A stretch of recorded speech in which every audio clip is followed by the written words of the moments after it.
Jaya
ராயா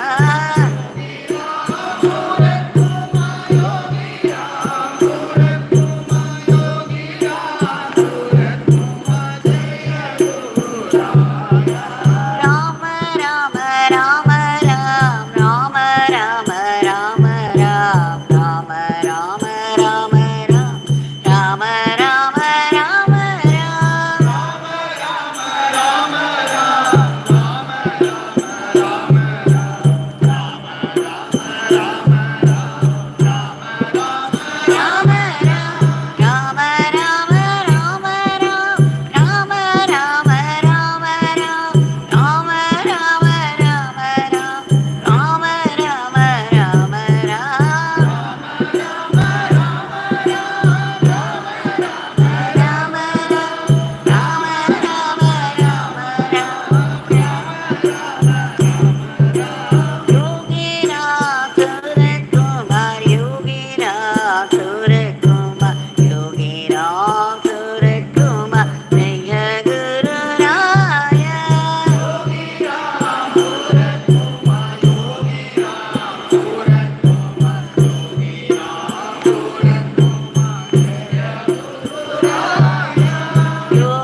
भगवान श्री योगी राम सूरत कुमार की जय। सर्वं Yogi Ram Surat कुमारार्पणमस्तु।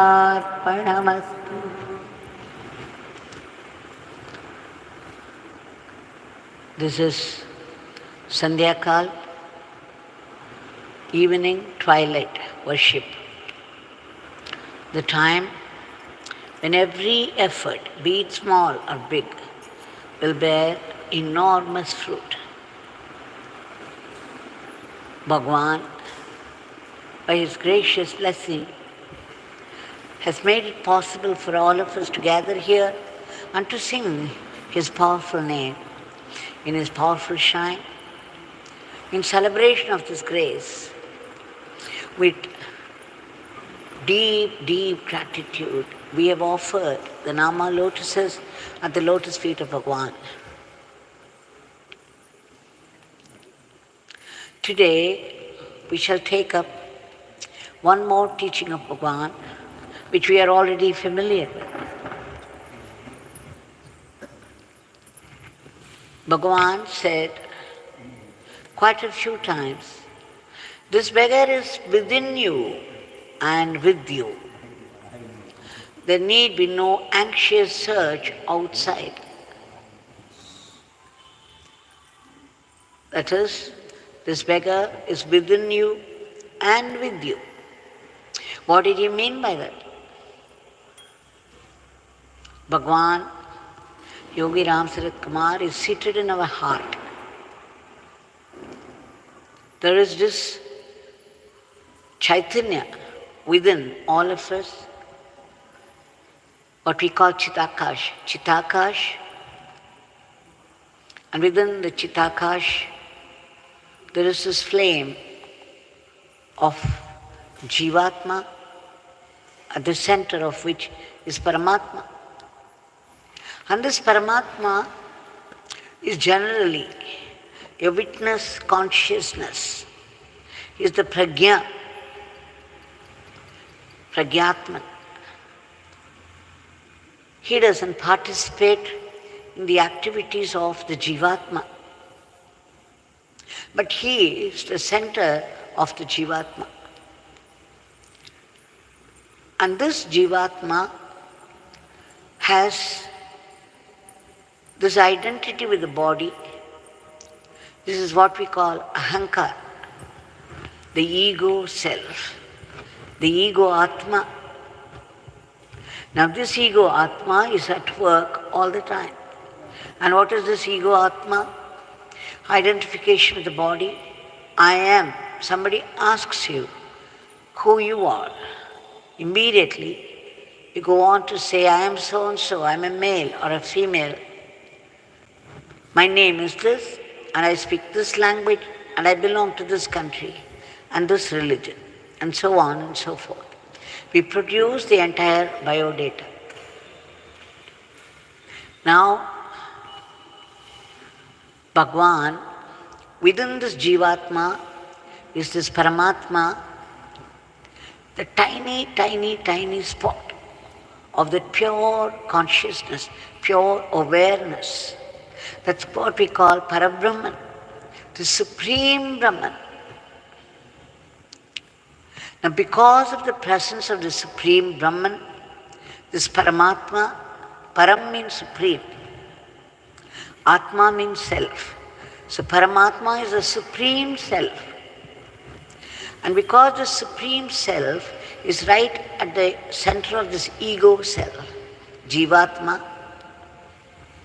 we are able to breathe, and since we are able to breathe, our brain works, our eyes are able to see, ears are able to hear, the body is able to move at all. So, this Pragyatma, Paramatma, the Supreme Brahman, which is inside the Jivatma, in all of us, he is generally a witness consciousness. He simply witnesses everything. He is absorbed in himself. He is aware of himself. The awareness is aware of its own awareness. Now, Bhagavan said, this beggar is within you. So, the original form of our Bhagavan, Yogiram Surat Kumar, is this pure awareness, which is within all the creatures of the cosmos. He is within an ant, he is within a mosquito that bites you, he is within a worm, he is within all those insects, he is within all those one-celled animals, starting from right up to all the wild animals. He is in the plants and trees. He is in the humans and the devas and the rishis and all those beings above. He alone exists. This is what our Bhagavan used to say. My Father alone exists. There is nothing else, no one else. He meant this supreme Brahman, the supreme consciousness that is residing inside us. Now, Bhagavan said this beggar is within you and with you, with you. When someone is with us, he is separate and I am separate. We are two beings.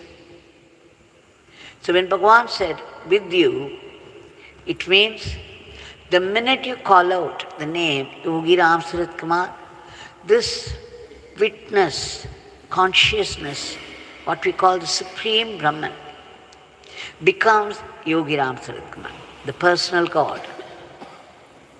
And then this personal God has become aware of you, the Jivatma, and he knows all that is involved, all the problems you have, the feelings you have, your prayers, everything. Now to wake up this witness consciousness, the Param Atma, we have to call out the name and remember the form. Then he becomes that name and that form. If we call out to Buddha, if we call out to Shiva, then that Supreme Brahman inside becomes Shiva, the personal God. How do you wake him up into this being Shiva? You call him, you chant the mantra Om Namah Shivaya or Arunachala Shiva. So when we call out Yogiram Surat Kumar, the witness consciousness, the Supreme Brahman, the Param Atma, inside the Jivatma is crying out. Jivatma calls out, Yogiram Surat Kumar, please come and save me. Now, the Jivatma is crying out. The Paramatma within this Jivatma wakes up. Wakes up in the sense, he becomes personal God. From the impersonal awareness, he now becomes a personal God with a heart so vast as this universe. And he knows instantly what is running in your mind, your own difficulties. You may not know it fully yourself, but he knows. And then he sets about to do the needful. Bhagavan said, when you call out the name of God, God is instantly present. This is what happens. The Jivatma cries out, Yogiram Surat Kumar, Om Namah Shivaya, Om Shri Ram Jai Ram Jai Jai Ram. Immediately the Supreme Self becomes Lord Shiva, or Lord Rama, or Bhagavan Yogiram Surat Kumar. And then they become so personal. Now this personal God is connected with you very closely, and he would do the needful. He is with us. This is what he means when Bhagavan said, this beggar is within you and with you. There need be no anxious search outside. This is what he said. He said it to me in the very beginning of my coming to him. Why?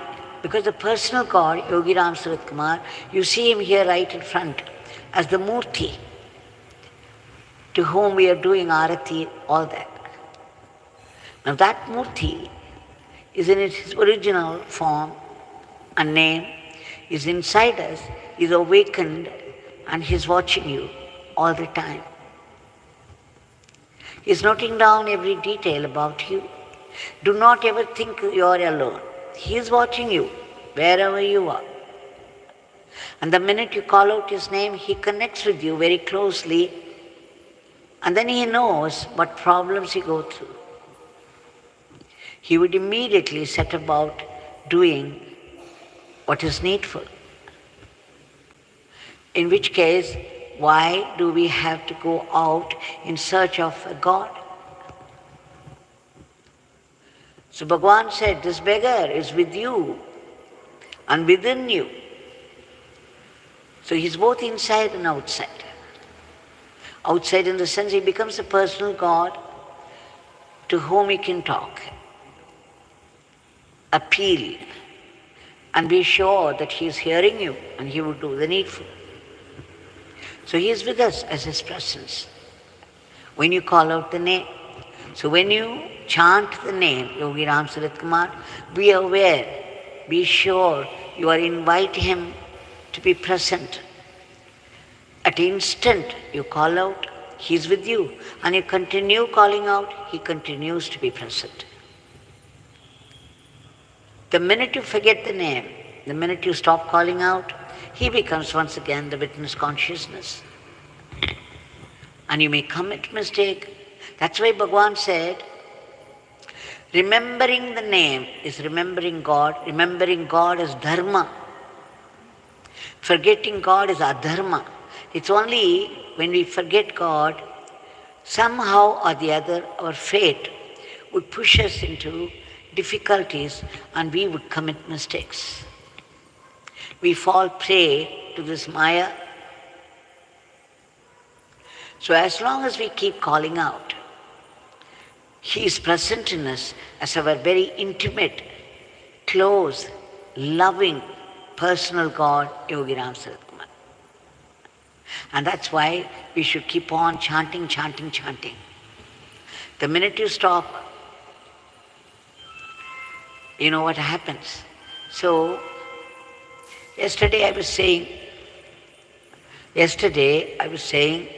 that how Valarmati's daughter Pavitra Lakshmi was in Indonesia, and suddenly one day she felt that she had to come to she had to come to India to see her parents.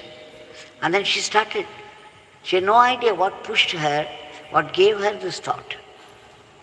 And the very next day, there was an earthquake in Indonesia, and in the very area where she lived, the buildings fell down and there were many deaths. So you see, because she continues chanting, the whole family. Valarmati says it's because we are all chanting all the time. The presence is there and does the needful. So this is what Bhagavan means. This beggar is within you and with you. There need be no anxious search outside.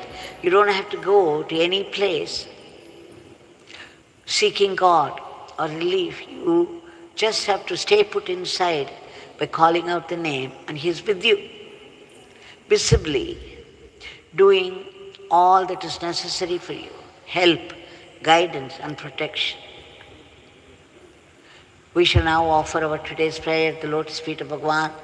Bhagavan, we beg you again and again, 1,000,000 times, for your immediate divine intervention to bring forth a dharmic normalcy to this world in all aspects of life.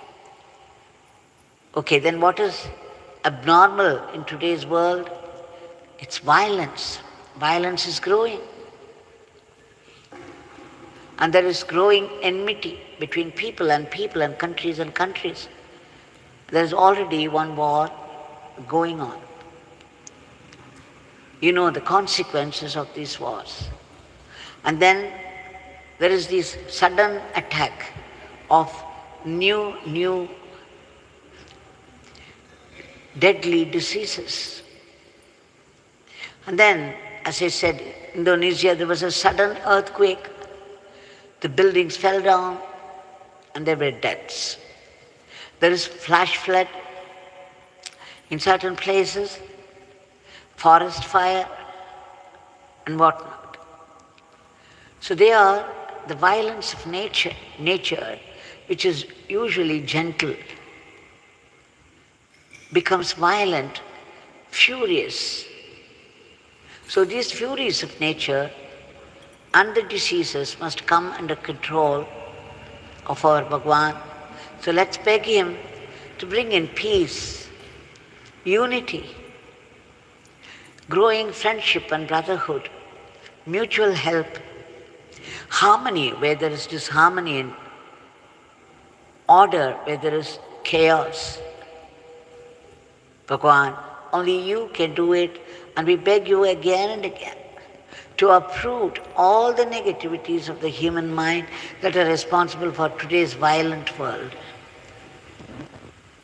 We also beg you to reach out to those people who have been stranded in varied parts of the world for some reason or the other, even though they belong to different religions, different countries, and speak different languages. We beg you to do the needful, to reach out to them.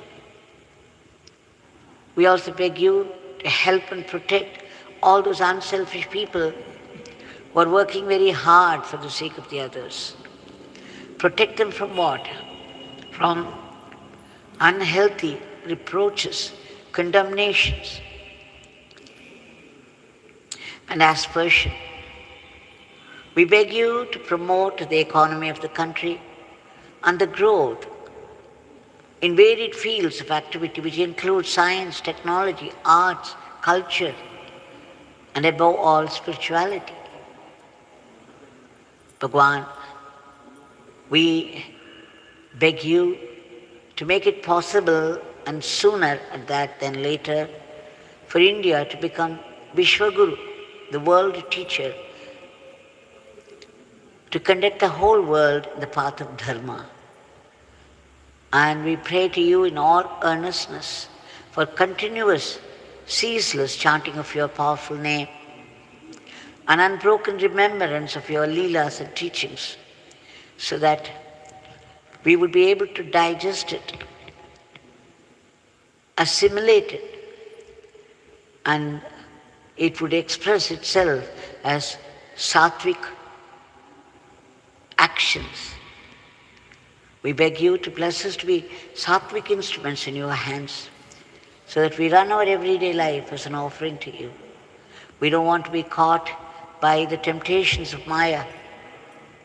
We seek that ultimate state of being and bliss. But then we need to be purified. We take refuge in your powerful Nama and its ceaseless chanting. Please bless us with joyful service. No matter whether it is small service or big service, we should do it without any unhealthy competition or jealousy. And that in the spirit of surrender to you. And above all, we should practice acceptance of whatever life brings to us, be it a joy or sorrow. Coming from you, it can only be a great blessing. Blessing for what? For our greater good, for our closer relationship with God. Then we get purified more and more. And as we get purified, we would be able to feel your vibrant, living presence everywhere and everything. Bhagwan, please bless us to become aware of your sankalpa behind everything, behind all the happenings of life. And more importantly, your hidden grace, even in the most devastating agonies of life. Instead of resenting you, instead of blaming our failures upon all the other people around, we should know that we have invited our own sufferings by our past karmas, and try not to move away from you. You, for your part, have promised those who chant this beggar's name and do service to this beggar, all their difficulties would be turned into great blessings by my Father. Bhagavan, please bless us to be grateful to you even for the sufferings of life. We also seek your blessings for all the species of the cosmos, in whatever state of misery they are. They should be lifted to a higher plane. And finally, we seek the liberation from the vicious cycle of births and deaths, continuous births and deaths. We seek dissolution of our ego, which is responsible in the first place for all the sufferings. It is to be free from the tyranny of ego. Then we would be blessed with that immortal life, eternal living, and eternal servitude to that supreme self that's within us as witness consciousness, which is the initial cause for the creation activity. Bhagavan once said, as long as my Father is there, as long as God is there, God is eternal, His creation is also eternal. When the journalists had come here as a group and put this question, will the world come to an end sometime? Bhagavan immediately said, no. God is eternal, His creation is eternal. So let's bow down to that supreme, eternal, cosmic power that is running the whole cosmos with its infinite details to perfection and order and beauty. Jai Yogi Ram Sarat Kumar.